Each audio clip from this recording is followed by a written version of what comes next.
খুব কাছের মানুষদের আমাদের বাড়িতে নিমন্ত্রণ থাকায় বাড়িতে খাওয়া-দাওয়ার আয়োজন করা হয়েছিল।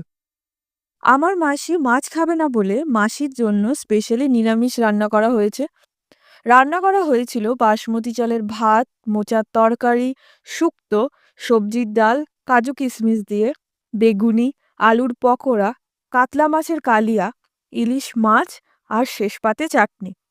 তাড়াতাড়িতে এত বাজে প্লেটিং করেছিলাম যে কি বলবো। বাড়িতে লোক এসেছে তাই দোকানে যেতে হবে বলে এমন তাড়াহুড়া করেছি যে ভালো করে কোনো ক্লিপই নিইনি।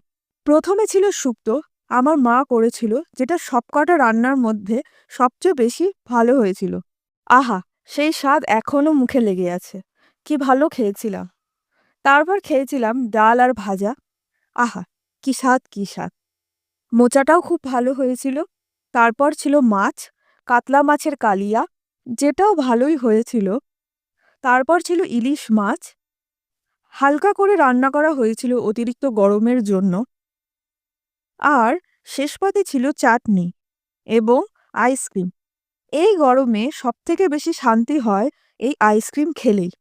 তারপর রিলেটিভরা খেতে বসলে আমি দোকানের দিকে রওনা হয়ে গেছিলাম।